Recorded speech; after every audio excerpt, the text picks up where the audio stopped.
ചാലക്കുടി അതിരപ്പള്ളിയിൽ കാട്ടാന കാർ ആക്രമിച്ചു. രാത്രിയിലായിരുന്നു സംഭവം. കുളിരാംതോട് പ്ലാന്റേഷൻ മേഖലയിലൂടെ സഞ്ചരിക്കുന്ന വണ്ടിക്കാണ് ഈ ആക്രമണം ഉണ്ടായത്. അതിൻ്റെ ദൃശ്യങ്ങളാണ് പ്രേക്ഷകർ കാണുന്നത്. കാറിൻ്റെ മുൻഭാഗം മുഴുവൻ ഈ ആന കുത്തി ഇടിച്ച് തകർത്ത് കളഞ്ഞു. സൂരജ് സജി തൃശ്ശൂരിൽ നിന്നും നിമിഷങ്ങൾക്കകം ചേരുകയാണ് ഈ വാർത്തയുടെ വിശദാംശങ്ങൾ പറയാൻ. അപ്പോൾ ഈ ഭാഗത്തൂടെ രാത്രി സഞ്ചരിക്കുന്ന ആളുകൾ വളരെ ശ്രദ്ധിക്കണം അല്ലേ സൂരജ് സജി? ഗുഡ് മോർണിംഗ്, ഓണാശംസകൾ പറയൂ.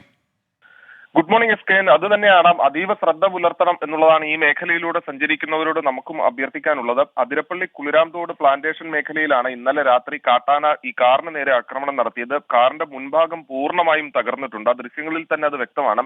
ഈ കാറിന് മുൻഭാഗത്തേക്ക് ആന കുത്തുകയായിരുന്നു എന്നുള്ളതാണ് പറയുന്നത്. ഏറെ നേരം പരിഭ്രാന്തി വരുത്തി. ഇതിനിടയിൽ തന്നെ ഈ കാറിനകത്തുണ്ടായിരുന്ന യാത്രക്കാർ ഓടി രക്ഷപ്പെട്ടതാണ് ഈ അപകടം ഒഴിവാക്കിയതെന്നുള്ളതാണ് പറയുന്നത്. 2 ആഴ്ച മുമ്പും ഈ മേഖലയിൽ ബൈക്കിൽ സഞ്ചരിച്ചിരുന്ന ഈ ദമ്പതികൾ നേരെ കാട്ടാനാക്രമണം ഉണ്ടായിരുന്നു. അന്ന് അവർക്കും പരിക്കേൽക്കുന്ന ഒരു സാഹചര്യമുണ്ട്. ഇതിന്റെ തുടർച്ചയായാണ് ഇപ്പോൾ ഈ കാറിന് നേരെ ആക്രമണം ഉണ്ടായിരിക്കുന്നത്. ഇന്നലെ രാത്രിയാണ്. രാത്രി സമയമായതുകൊണ്ട് തന്നെ മറ്റാരും ഈ പരിസര പ്രദേശങ്ങളിലോ മറ്റു വാഹനങ്ങളോ ഉണ്ടായിരുന്നില്ല. വലിയ രീതിയിൽ ഭയപ്പെട്ടു പോയി എന്നുള്ളതാണ് ഈ കാറിലുണ്ടായിരുന്ന യാത്രക്കാർ പറയുന്നത്.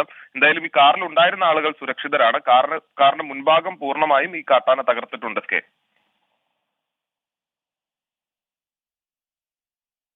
BBC പറയുന്നു അതൊരു തിരുത്തുണ്ട്. എനിക്കൊരു അബദ്ധം പറ്റിയാണെന്ന് തോന്നുന്നു കേട്ടോ. BBC അല്ല UBC വന്നത്, യുണൈറ്റഡ് ബോട്ട് ക്ലബ്ബാണ് വന്നതെന്ന് പറയുന്നതാണ്. അങ്ങനെയാണ്.